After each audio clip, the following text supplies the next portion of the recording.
நிமிர்ந்த தமிழகம், மனங்குளிருது தினம் தினம். இந்தியாவின் நம்பர் 1 மாநிலம். சின்னதா ஒரு அடிபட்டுச்சுன்னா ஓவர், அப்படிதான் நம்ம சொல்ல முடியும். அந்த புண்ணு ஆறும் அப்படின்னு நம்மளால உத்தரவாதம் கொடுக்க முடியாது. என்னோட ப்ராக்டிஸ்ல இது என்னோட ஓன் ஒப்பீனியன் தான். இது வந்துட்டு சயின்டிஃபிக்கானலாம் எனக்கு தெரியவே இல்லை.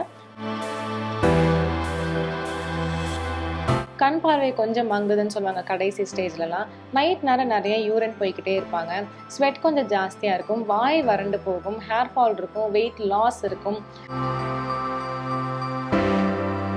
டயட் ஒவ்வொருத்தங்களுக்கும் மாறும். இப்போ டயபெட்டிஸ் பேஷண்ட் குண்டாகவும் இருப்பாங்க, ஒல்லியாகவும் இருப்பாங்க. இப்போ நான் என்ன மாதிரி டயட் கொடுக்குறது? இப்போ நான் கொடுக்குற டயட்டை 2 பேருமே ஃபாலோ பண்ணிட்டாங்கன்னா என்ன நார்மலாகவும் இருப்பாங்க. யோகா நம்ம என்ன நினச்சிட்டு இருக்கோம்னா ஒரு ஸ்லோ எக்ஸசைஸ், அது வந்துட்டு நமக்கு பெருசாக வேர்க்கெல்லாம் வைக்காது அப்படின்னு. அது பண்ணி பார்த்தவங்களுக்கு தான் தெரியும் அது எந்த அளவுக்கு நம்மளுக்கு வேர்க்க வைக்கும்னு சொல்லிட்டு. 400 500லாம் வச்சுட்டு பாவக்காய் ஜூஸ் குடிச்சிட்டு உட்கார முடியாது நம்மளால. அது நமக்கே நம்ம பண்ணிக்கிற ஒரு டேஞ்சர் அப்படின்னு சொல்லிக்கலாம். ஆனால் ஒரு 160 அண்ட் பிலோ அப்படி இருந்துச்சுன்னா தாராளமாக நம்ம பெட்டக்காய் ஜூஸ்லேயும் சொரக்காய் ஜூஸ்லேயும் கொய்யா இலை ஜூஸ்லேயுமே நம்ம வந்துட்டு நம்மளை மெயின்டைன் பண்ணிக்கலாம்.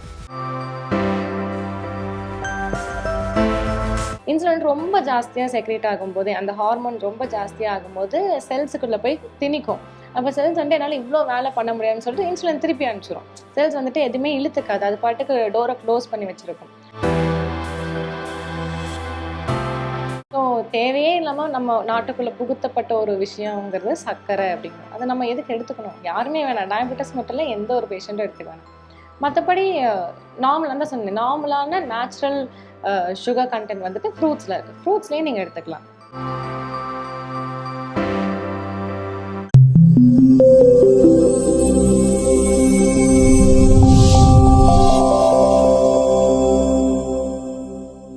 இப்போ ரீசெண்ட் டேஸில் வந்து டயபெட்டிக்ஸ் கூட நிறைய பேருக்கு வருது. டயபெட்டிக்ஸ் இல்லாதவங்க யாருமே இல்லை அப்படின்னு தான் சொல்கிறாங்க. இது வந்து சின்ன பசங்களுக்கு, அதாவது என்ன ஏஜ் சொல்கிறது, 20 அபோவில் இருக்கிறவங்க அவங்களுக்கு வருமா டயபெட்டிக்ஸ்?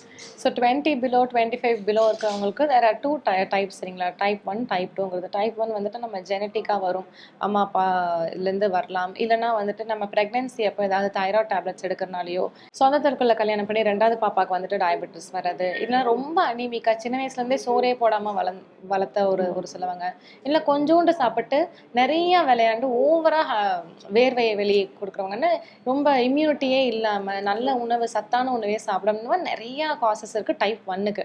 அது ஒரு சிலவங்களுக்கு ஏன் வருது எதுக்கு வருதுன்னே தெரியாது. அன்னோன் காசஸும் தேர் ஆர் சான்சஸ். ஆனால் டைப் 2க்கு அப்படின்னு பார்த்துக்கிட்டிங்கன்னா முழுக்க நம்மளோட தப்பு தான். நான் முன்னாடி சொன்னது வந்துட்டு நம்ம பேரண்ட்ஸோட தப்பாக இருக்கலாம். அம்மா வந்துட்டு குழந்தைய வயிற்றுல சும்மா ஸ்ட்ரெஸ்ஸில் கூட இதெல்லாம் வரலாம். ஆனால் டைப் 2 வந்துட்டு நம்மனால வர ஒரு விஷயம், நம்ம பண்ணுற விஷயங்கள்னால, நம்ம ஓவராக சாக்லேட் சாப்பிட்றதோ இல்லை காப்ஸ் எடுத்துக்கிறதோ அதனால வர விஷயம் தான் டைப் 2ங்கிறது. எனிதிங் இஸ் ரிவர்சபிள் தான் நான் சொல்லுவேன். இப்போது இது வந்துச்சுன்னா சிம்டம்ஸ் வந்து எந்த மாதிரிலாம் இருக்கும்? ஓகே, டயபெட்டிஸ்க்கு சிம்டம்னு கேட்டிங்கன்னா ஃபர்ஸ்ட் ஸ்டேஜ் வந்துட்டு என்ன சொல்லுவாங்கன்னா, கை கால் ஒரு மாதிரி நமங்குது, இந்த புருன்னு பூச்சி ஓடுற மாதிரி இருக்குது, கிச்சு காட்டுதுன்னு சொல்லுவாங்க. அடி காலும் கையும் வந்துட்டு அந்த மாதிரி இருக்குன்னு சொல்லுவாங்க. கண் பார்வை கொஞ்சம் மங்குதுன்னு சொல்லுவாங்க கடைசி ஸ்டேஜ்லலாம். நைட் நேரம் நிறைய யூரின் போய்கிட்டே இருப்பாங்க, ஸ்வெட் கொஞ்சம் ஜாஸ்தியாக இருக்கும், வாய் வறண்டு போகும், ஹேர் ஃபால் இருக்கும், வெயிட் லாஸ் இருக்கும், டம்மி கொஞ்சம் பெருசாகிட்டே வரும் அவங்களுக்கு. எப்போவுமே டயர்டாக இருப்பாங்க, அதாவது அவங்க சுறுசுறுப்பாக நம்ம பார்க்கவே முடியாதுன்னு வச்சுக்கோங்களேன். அண்ட் இவங்கெல்லாம் சிம்டம் இருக்கிறவங்க. சிம்டமேட்டிக்காக இருக்கிறவங்க இன்னுமே கொஞ்சம் கஷ்டம் நமக்கு. சிம்டம்ஸ் இருந்தால் கூட சிம்டம்ஸை நம்ம கண் கூட தெரியுது, நம்ம ட்ரீட் பண்ணலாம். சிம்டமேட்டிக்கு உள்ளே என்ன நடக்குதுன்னே நமக்கு தெரியாது இல்லையா. சிம்டமேட்டிக்காக இருக்கிறவங்களுக்கு, அதாவது சிம்டம்ஸே இல்லாமல் இருக்கிறவங்க வந்துட்டு எப்பவுமே வேல்யூஸ் ஜாஸ்தியாக தான் வச்சுருப்பாங்க. ஏன்னா சிம்டம் இருக்கிறவங்க வந்துட்டு பேசும்போது என்ன சொல்லுவாங்க, ஓகே நமக்கு டயபெட்டிஸ் இருக்குன்னு கண்டுபிடிச்சிருப்பாங்க. ஆனால் இவங்க வந்துட்டு நமக்கு எதுவுமே இல்லைன்னே எந்த ஒரு மெடிக்கேஷன்லையும் இருக்க மாட்டாங்கல்ல. ஸோ அவங்களுக்குலாம் கொஞ்சம் திடீர்னு வேல்யூ பார்த்தா 400 500ல் தான் இருக்கும். இவங்களோட டயட் வந்து ப்ராப்பர் வேயில் எடுக்கணும்னா எந்த மாதிரியான டயட் எடுக்கணும்? டயட் ஒவ்வொருத்தங்களுக்கும் மாறும். இப்போ டயபெட்டிஸ் பேஷண்ட் குண்டாகவும் இருப்பாங்க, ஒல்லியாகவும் இருப்பாங்க. இப்போ நான் என்ன மாதிரி டயட் கொடுக்குறது? இப்போ நான் கொடுக்குற டயட்டை 2 பேருமே ஃபாலோ பண்ணிட்டாங்கன்னா என்ன நார்மலாகவும் இருப்பாங்க. ஸோ இட் டிபெண்ட்ஸ், அவங்களோட பிளட் சுகர் டெஸ்ட் எல்லாம் வச்சு தான் நம்ம சொல்ல முடியும். அதே மாதிரி டயபெட்டிஸ் பேஷண்ட்டுக்கு வெறுமனே ஃபாஸ்டிங் பிபின்னு பார்க்க மாட்டாங்க. அவங்களுக்கு வந்துட்டு ஃபுல் பாடி செக்அப் தான் பண்ணணும். ஏன்னா சுகர் வந்துட்டு நம்மளோட பிளட்டில் ஃபுல் பாடிக்கு வந்துட்டு சர்க்குலேட் ஆகிற ஒரு விஷயம். நம்ம சாப்பிட்ற உணவுலேருந்து பேன்க்ரியாஸ் போய் அதுக்கப்புறம் இப்படிலாம் வருது. ஸோ ஃபுல் பாடிக்கு அது பிளட் சர்க்குலேட் ஆகுது, ஃபுல் பாடியில் வந்துட்டு நமக்கு குளுக்கோஸ் வேல்யூ ஜாஸ்தியாக தான் இருக்குன்னு வருது. ஸோ எப்போவுமே அவங்களுக்கு டெஸ்ட் பண்ணும்போது மட்டும் நம்ம என்ன பண்ணுவோம்னா வெறும் ஃபாஸ்டிங் பிபி மட்டும் இல்லாமல் சாப்பிட்றதுக்கு முன்னாடி சாப்பிட்றதுக்கு அப்புறம் மட்டும் இல்லாமல் kidney function test, liver function எல்லாத்துலேயுமே தெரியும். யூரின் டெஸ்ட்டு, கொலஸ்ட்ரால் இருக்கான்னு பார்ப்போம், பிபி இருக்கான்னு பார்ப்போம், நிறையவே பார்ப்போம் டயபெட்டிஸ்னால். இப்போ பிளட் சுகர் லெவல் வந்து கம்மியாகணும்னா எந்த மாதிரியான எக்ஸசைஸ் வந்து அவங்க பண்ணலாம்? யோகாஸ் வந்துட்டு பெஸ்ட் அப்படின்னு சொல்லலாம். அதுதான் நம்ம சொல்லலாம். ஃபஸ்ட்டு அண்ட் பெஸ்ட் வந்துட்டு யோகா. யோகா நம்ம என்ன நினச்சிட்டு இருக்கோம்னா ஒரு ஸ்லோ எக்ஸசைஸ், அது வந்துட்டு நமக்கு பெருசாக வேர்க்கெல்லாம் வைக்காது அப்படின்னு.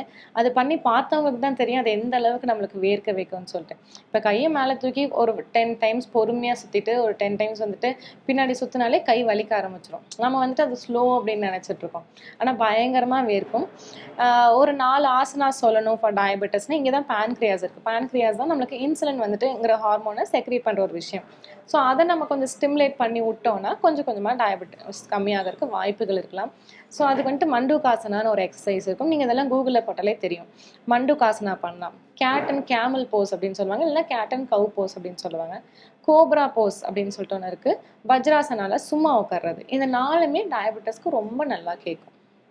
இப்போ இந்த வாக்கிங் ஜாக்கிங் கூட போனால் கூட பிளட் சுகர் லெவல் வந்து கரெக்டாக இருக்கும் அப்படின்னு சொல்கிறாங்க. இது போனாலுமே ஓகேவா? இல்லை சில பேர் வந்து என்னென்னா, நான் ஆஃபீஸ் போகும்போதே நான் ரொம்ப தூரம் நடந்து போகிறேன், நான் ஸ்கூலுக்கே ரொம்ப தூரம், காலேஜ்க்கெல்லாமே ரொம்ப தூரம் நடந்து போகிறேன், ஸோ இதனால கூட எனக்கு சுகர் வந்து கம்மியாகும், நீங்கள் மார்னிங் போக சொல்கிறீங்க, ஈவினிங் போக சொல்கிறீங்க அப்படின்னு சொல்கிறாங்க. இதெல்லாம் வந்து பண்ண கரெக்டாக? ஸோ அது எங்களுக்கு சைடும் நிறைய பேர் அப்படி இருக்காங்க. But that is not advisable. நான் வந்துட்டு இது கூட பரவாயில்ல, நாங்கள் நடக்கணும்னு சொல்லுவாங்க. ஆனால் ஹவுஸ் ஒய்ஃப்லாம் நாங்கள் வீட்டில் இருக்கிற வேலையே எங்களுக்கு கரெக்டாக இருக்குதுன்னு சொல்லுவாங்க.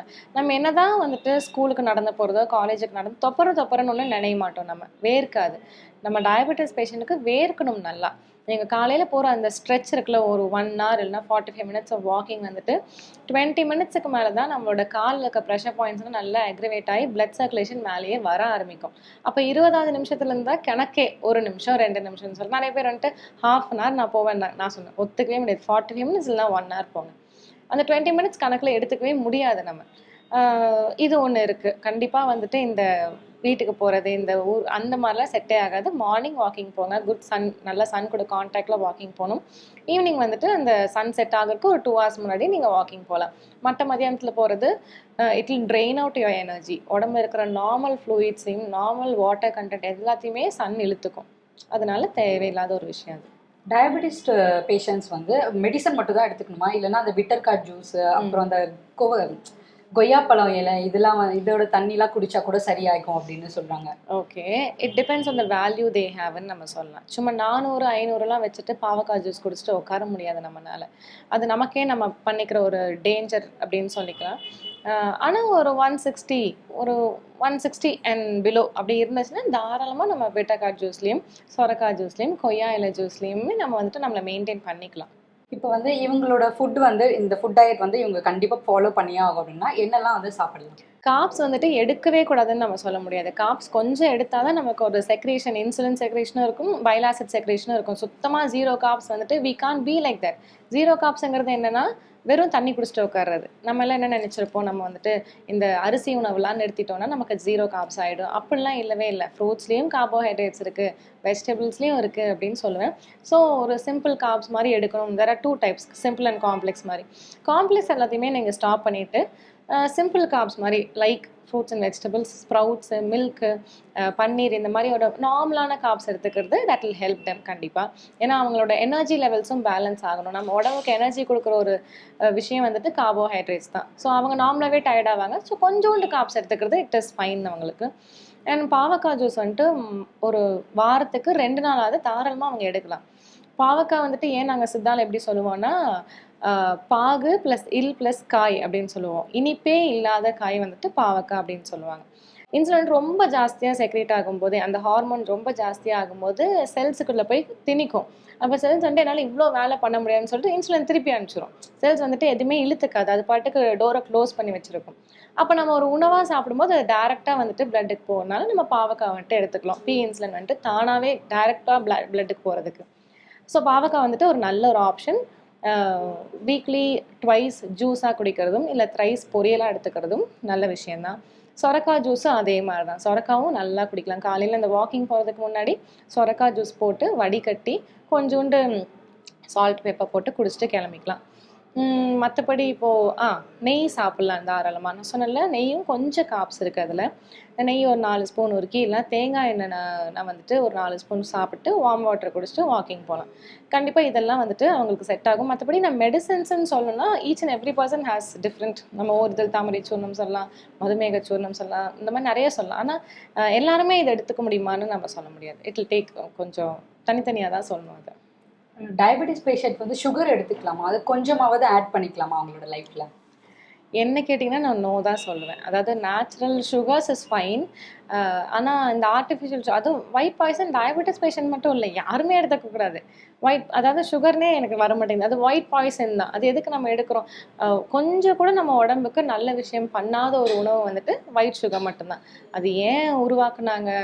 இந்த கடல்லலாம் போவாங்கள்ல, ஊர் விட்டு ஊர் வந்துட்டு நல்லா ஒரு 6 மாதம் அப்படின்னா நடக்கிறாங்கல்ல, பாலைவனத்துலாம் நடக்கிறாங்கல்ல, அவங்களுக்காக ஒரு சாஷையில் எடுத்துகிட்டு போகிற மாதிரி தான் உருவாக்குனாங்க. அவங்க கரும்பு தூக்கிட்டு போக முடியாதுங்கிறனால உருவான ஒரு விஷயம் தான் நம்ம சொல்லலாம். ஸோ அது அப்படியே நமக்கு வந்துட்டே இருந்துச்சு. அண்ட் ஆல்சோ வெளிநாட்டுகளில் வந்துட்டு பெருசாக கரும்போட உற்பத்தி இருக்காது, நம்ம தான் ஜாஸ்தியாக வச்சுருக்கிற மாதிரி. ஸோ தேவையே இல்லாமல் நம்ம நாட்டுக்குள்ளே புகுத்தப்பட்ட ஒரு விஷயங்கிறது சர்க்கரை அப்படிங்கிறது. அதை நம்ம எதுக்கு எடுத்துக்கணும்? யாருமே வேணாம். டயபெட்டிஸ் மட்டும் இல்லை, எந்த ஒரு பேஷண்ட்டும் எடுத்துக்க வேணாம். மற்றபடி நார்மலாக தான் சொன்னேன், நார்மலான நேச்சுரல் சுகர் கண்டென்ட் வந்துட்டு ஃப்ரூட்ஸில் இருக்குது. ஃப்ரூட்ஸ்லேயே நீங்கள் எடுத்துக்கலாம். கருப்பட்டி, அப்புறம் இந்த பிளாக் ஒயிட் சுகர், பிளாக் சுகர்லாம் சொல்லுவாங்க, இதெல்லாம் வந்து ஆட் பண்ணிக்கலாமா அவங்களோட இதில்? ஸோ கருப்பட்டி, இந்த ப்ரௌன் சுகர் எடுத்துக்கிறது, டேட்ஸ் வச்சு பால் குடிக்கிறதுலாம் வந்துட்டு கொஞ்சம் அளவு, அதாவது உங்களோட ரேஞ்ச் தெரியணும். ஒரு 200க்கு கீழே 160 பார்டரில் இருக்குது அப்படின்னா it is better to stop தம். இல்லை நான் அதை எடுத்தே ஆவேன் அப்படின்னா நீங்கள் தேனோ இல்லை ஒரு தேன் எடுத்துக்கலாம், இல்லை டேட்ஸ் மாதிரி எடுத்துகிட்டு அதில் ஸ்வீட்னஸ் நீங்கள் ஆட் பண்ணிக்கலாம், ஒன்றும் பிரச்சனை இல்லை. ஆனால் ஆல்வேஸ் கீப் இன் செக் அப்படின்னு சொல்லி. இப்போ இந்த மந்த் வந்து அவங்களுக்கு கம்மியாக இருக்குது சுகரு, நெக்ஸ்ட் மந்த் வந்து அதிகமாகிடுது, இந்த மாதிரி மேலே கீழே இறங்கி அவங்களோட லெவல் வந்து மேலே மேலே இறங்கி வரும்போது அவங்களுக்கு என்ன மாதிரியான ப்ராப்ளம்லாம் வரும்? அது ரொம்ப அதிகமாக ஏறி இறங்கிட்டு இருக்கு. இந்த மாதம் 100 இருக்குது, அடுத்த மாதம் 400 இருக்குன்னா சி பெப்டைட்னு ஒரு டெஸ்ட் இருக்கும். டைப் 1 டைப் 2 பிரித்து பார்க்குற ஒரு டெஸ்ட், அதை நம்ம கண்டிப்பாக எடுக்கணும். வெறும் ஃபாஸ்டிங் பிபி ரேண்டம் மட்டும் எடுக்காமல் இந்த டெஸ்ட்டுக்கு நீங்கள் போய் பார்க்கலாம். உங்கள் டாக்டரே அதை சஜஸ்ட் பண்ணுவாங்க. ஒன்று இல்லை மாதிரி ரொம்ப ஃப்ளக்சுவேட் ஆச்சுன்னா what is happening inside the பாடிங்கிறது நம்ம ஃபஸ்ட்டு பார்க்கணும். அப்படி யாருக்கும் ஃப்ளக்சுவேட் ஆகாது unless and until they are a type 1 diabetic பேஷண்ட்னு சொல்லலாம். இல்லை நான் திடீர்னு 2 லட்டு சாப்பிட்டேன், 2 குலாப் ஜாமுன் சாப்பிட்டேனாலும் கண்டிப்பாக அந்த ஃப்ளக்சுவேஷன்ஸ் இருக்கும். ஒரு வேளை நீங்கள் அந்த மாதிரி ஆசைப்படுறீங்கன்னா ஒரு 1 hour எக்ஸ்ட்ராவாக நடந்துருங்க, இவ்வளோ தான் சொல்லுங்கள். இந்த கால் வீக்கம்லாம் வர்றதுனால அவங்களுக்கு காலே எடுக்கணும்னு சொல்லிட்டு அந்த மாதிரிலாம் சொல்லுவாங்க. இது வந்து எந்த ஸ்டேஜில் வரும்? எதனால வந்து அவங்களுக்கு அந்த மாதிரிலாம் ஆகுது? ரொம்ப முத்தி போன ஸ்டேஜில் தான் அது வரும். என்றைக்குமே வந்துட்டு டயபெட்டிஸ் பேஷண்ட் விழுந்துடவே கூடாது, எங்கேயும் போய் இடிச்சிடக்கூடாது.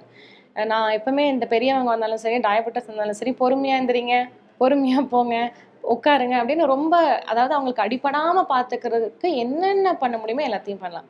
சின்னதாக ஒரு அடிபட்டுச்சுன்னா ஓவர், அப்படி தான் நம்ம சொல்ல முடியும். அந்த புண்ணு ஆறும் அப்படின்னு நம்மளால உத்தரவாதம் கொடுக்க முடியாது. என்னோட ப்ராக்டிஸில் இது என்னோட ஓன் ஒப்பீனியன் தான். இது வந்துட்டு சயின்டிஃபிக்கானலாம் எனக்கு தெரியவே இல்லை.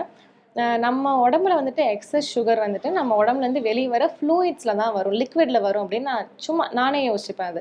இது இது எப்படி எந்த அளவுக்கு உண்மைன்னு எனக்கே தெரியாது. அப்போ என்ன மாதிரி நான் அதை கண்டுபிடிச்சேன் அப்படின்னா, என்ன மாதிரி லிக்விடில் நம்ம உடம்புலேருந்து வெளியாகுது? யூரின் வருது, ஸ்வெட் வருது, பிளட் வருது, சலைவா வருது, கண்ணிலேருந்து ஒரு தண்ணி வெளியே வருது. இந்த மாதிரியான எல்லா விஷயமும் டயபெட்டிஸ் பேஷண்ட்டுக்கு இருக்கும். ஸோ கொஞ்சம் எக்ஸஸாக சுகர் போகும்போது அவங்க சொல்லுவாங்க, ரொம்ப அப்படியே திடீர்னு வேர்த்துருச்சு, எனக்கு திடீர்னு தலை சுற்றிடுச்சும்பாங்க. நைட்டெல்லாம் யூரின் போய்கிட்டே இருக்காங்க, எக்ஸஸாக சுகர். ஏன்னா நைட் அவங்க வந்துட்டு கோதுமை தோசை, இந்த அடை தோசைலாம் சாப்பிடும்போது நல்லா டைஜஷன், கொஞ்சம் காப்ஸ் ஜாஸ்தியாக இருக்கும். அப்போ என்ன ஆகும்? காப்ஸ் ஜாஸ்தியாகும் போது வெளியே எப்படியாவது என்னை வெளியே விடுன்னு சொல்லிட்டு யூரினில் வெளியே வருது. அதனால தான் வந்துட்டு ஒரு லைட்டாக சின்ன காயம் பட்டாலும் ஒரு பெரிய ஓட்டை உடம்புல விழுந்துருச்சு, பிளட்டு வழியாக எல்லாமே வெளியே வந்துட்டே இருக்கும், அதை ஸ்டாப் பண்ணவே முடியாது. அதுக்கு நம்ம வந்துட்டு இன்சுலின் போட்டோ இல்லை நம்ம மெடிசன் கரெக்டாக எடுத்தோ வேணால் நம்ம டக்குன்னு இதை வந்துட்டு சரி பண்ண முடியும். அதனால தான் டயபெட்டிஸ் பேஷண்ட் எங்கேயுமே போய் இடிச்சிட மட்டும் கூடாது. வீட்டுக்குள்ளே இருந்தாலும் செருப்பு போட்டுட்டோ இல்லை உங்களோட டோஸ் எல்லாத்தையுமே கவர் பண்ணி ஒரு சின்ன ஷூ போட்டுட்டா நடக்கிறது பெஸ்ட் ஆப்ஷன். இப்போ அவங்க வந்து நைட் அந்த சப்பாத்தி இதெல்லாம் சாப்பிட்டாங்கன்னா அவங்களுக்கு மார்னிங் மோஷன் போறதுக்கு வந்து ரொம்ப ப்ராப்ளமாக இருக்குது சொல்லுவாங்க. ஸோ அந்த மாதிரி இருக்கும்போது என்ன மாதிரி பண்ணலாம்? சப்பாத்தி சாப்பிட்றது தப்பே இல்லைங்க. 7 o'clock டின்னர் முடிச்சிருங்க. ஆனால் சப்பாத்தியை வந்துட்டு தொட்டு சாப்பிடக்கூடாது, அள்ளி சாப்பிட்ணும் கூட இருக்கிறத. அதாவது என்ன பண்ணுறது, இப்போ தக்காளி தொக்குன்னு வச்சோன்னா தொட்டு தொட்டு சாப்பிடுவோம், சட்னினா தொட்டு சாப்பிடுவோம். அள்ளி சாப்பிட்ணுன்னா துவையல், அவியல், துவையல் வராது, அவியல் சாப்பிட்றது, பொரியல் சாப்பிட்றது, நீர்க்காய் நாற்காயில் கூட்டு வச்சு சாப்பிட்றது. ஸோ சப்பாத்தியோட தன்மை வந்துட்டு கம்மியாகி கூட இருக்கிற காய்கறிகளோட புரோட்டீன் சக்தியோ இல்லை நியூட்ரிஷன்ஸோ ஜாஸ்தி ஆகிடும். இதனால உங்களுக்கு எந்த ஒரு இந்த மோஷன் பிரச்சனைலாம் வரவே வராது. அதாவது 7 o'clockலாம் சாப்பிட்டு முடிச்சிங்கன்னா நைட்டே உங்களுக்கு டைஜஷன் முடிஞ்சிடும். அப்போ காலையில் ஈஸியாக மோஷன் வந்துடும். சப்பாத்தி இவங்களாம் வந்து கம்பல்சரி எடுத்தே ஆகணுமா, இல்லை அதுக்கு பதில் வேறு ஏதாவது கூட? இப்போது அதாவது காப்ஸே நிறுத்தணும் அப்படின்னு சொல்கிறோம் இல்லையா, நைட் வந்துட்டு ரைஸ் சாப்பிட்றதுக்கு பதிலாக சப்பாத்தி வந்துட்டு it is a best option அப்படின்னு சொல்லிக்கலாம் மேபி. அதாவது ஒயிட்டே அவாய்ட் பண்ண சொல்லுவாங்க நார்மலாக டயபெட்டிஸ் அப்படின்னா. என்ன கேட்டிங்கன்னா நான் வந்துட்டு நைட் நார்மலாக எங்கள் பேஷண்ட்ஸ் கொடுக்குறது ஒன்றா ஃபுல்கா மாதிரி கொடுப்போம், ஓகே கொடுப்போம். ஆனால் கூட எழுதும் போதே 150 grams ஆஃப் வெஜிடபிள் சப்ஜின்னு தான் எழுதி கொடுப்போம். ஸோ சப்பாத்தி 1 இல்லைனா 2 சாப்பிடுங்க ஃபுல்கா அப்படின்னு சொல்லுவாங்க. ஃபுல்கானா இன்னுமே கொஞ்சம் மெலிசாக வரும், சப்பாத்தினா நல்லா குண்டாக போட்டுருவாங்க இல்லையா. இல்லை வெறுமனே பாயில்டு வெஜிடபிள்ஸ் சொல்லுவோம், ப்ளஸ் 2 எக் அந்த மாதிரி சொல்லுவோம். இந்த மாதிரி தான் எங்கள் டயட் இருக்கும். இப்போ சுகர் வந்து அதிகமாகிடுச்சுன்னா இன்சுலின் வரைக்கும் போயிடுறாங்க, இன்சுலின் போடுற அளவுக்கு போயிடுறாங்க. ஸோ அது வந்து உடம்புக்கு நல்லதா, இல்லை இதனால ஏதாவது ப்ராப்ளம் வருமா? இன்சுலின் ஒரு லிமிட்டுக்கு மேலே போட்டுகிட்டே இருந்துச்சுன்னா கண்டிப்பாக ப்ராப்ளம் வரும். அது இன்சுலின் போடுறவங்களுக்கு தான் தெரியும். ரொம்ப நோயாளி ஆகிடுவாங்க, ரொம்ப உடம்பெல்லாம் ஒடுங்கி போயிடும் அவங்களுக்கு. யாருமே நான் இன்சுலின் போட்டுட்டு கரெக்டாக நல்லா ஹாப்பியாக இருக்கேன் அப்படின்னு சொல்ல முடியாது அவங்களால. அவங்களோட உடம்பு வலி, அவங்களோட மன உளைச்சல் அதெல்லாம் அவங்களுக்கு தான் தெரியும்னா ரொம்ப குண்டாகிட்டே போவாங்க. அதுவும் சின்ன பிள்ளைங்கள்லாம் இன்சுலின் போடுறேன்னு வரும்போது எனக்கு ரொம்ப கஷ்டமாக இருக்குது. அது எதுவும் வலிக்கும் தானேங்க, என்னதான் இருந்தாலும் ஊசி டெய்லி தொடையில் குத்துறதும் இடுப்பில் குத்துறதும் அது ரொம்ப கஷ்டம்தான் அதெல்லாம். ஆனால் அதை நிறுத்திக்கிறதுக்கான ஃபுட் ஹேபிட்ஸ் அவங்க ஃபாலோ பண்ணிக்கிட்டாங்கன்னு வச்சுக்கோங்களேன். செல்ஃபாக நிறுத்திக்க வேணாம். ஒரு டாக்டர் கிட்ட போயிட்டு நான் உணவில் கண்ட்ரோல் பண்ணிவிட்டு இன்சுலின் போட்டு கொஞ்சம் கொஞ்சமாக, ஆனால் நான் என்ன வேணாலும் சாப்பிடுவேன், நான் ஊசி கூட போட்டுக்கிறேன் ஆனால் எனக்கு ஜங்க் சாப்பிடாமல் இருக்க முடியாதுன்னா அது தவறான ஒரு செயல் தான் சொல்ல முடியும். இப்போ இன்சுலின் போடுறாங்க, நெக்ஸ்ட் அதை வந்து கம்மி பண்ணிட்டு மெடிசன் வந்து எடுத்துக்கலாமா, இல்லை இன்சுலின் தான் போட்டுகிட்டே இருக்கணுமா? இல்லை கண்டிப்பாக மெடிசன் மட்டுமே கண்டினியூ பண்ணலாம் if there in a good diet. அந்த ஃபுல் கார்ப்ஸ் கட் பண்ணுங்க, சிம்பிள் அண்ட் காம்ப்ளெக்ஸ் எல்லாம் கட் பண்ணிட்டு நார்மலாக ஃப்ரூட்ஸும் வந்துட்டு கொஞ்சம் கம்மியாக, வெஜிடபிள்ஸ் ஜாஸ்தியாக எடுத்துக்கணும். செக்கில் ஆட்டின எண்ணெயில் வெஜிடபிள் நல்லா பொரியல் மாதிரி செஞ்சு நீங்கள் சாப்பிட்லாம், அதில் எந்த பிரச்சனையுமே வராது நமக்கு. இந்த மாதிரி நீங்கள் ஃபுட்டில் கண்ட்ரோல் பண்ணும்போது தாராளமாக you can stop insulin with doctor's guidance. Insulin போடுறவங்களுக்கும் சேம் அதே ஃபுட் டயட் தானா? இன்சுலின் போடுறவங்க இன்னும் கொஞ்சம் ஸ்ட்ரிக்டாக நாங்கள் கொடுப்போம். அது it depends on each and every person. இப்போ இன்சுலின் போடுறவங்க ரொம்ப ஃபேட்டாகவும் இருப்பாங்க, அப்போ அவங்களுக்கு வெயிட் லாஸ் கூட டயபெட்டிஸ் கொடுப்போம்.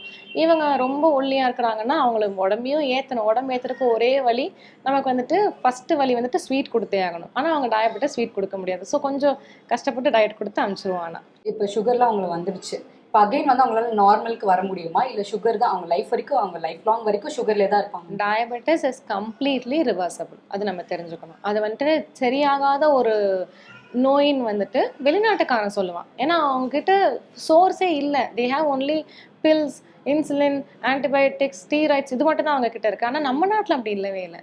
We have good diet. நம்மக்கிட்ட சக்கரவள்ளி கிழங்கு இருக்குது, அவங்கக்கிட்ட அது இல்லை. அவங்க ஒரு சக்கரவள்ளி கிழங்கு எத்தனை ரூபாய்க்கு விற்கிறாங்கன்னு எனக்கு தெரியாது. இங்கெல்லாம் ரோட்டில் சும்மா கிடக்கு, நம்ம ஜாலியாக அதை வந்துட்டு கண்டுக்காமல் விடுற ஒரு காய் தான் நமக்கு சக்கரவள்ளி கிழங்கு. ரொம்ப நல்லது.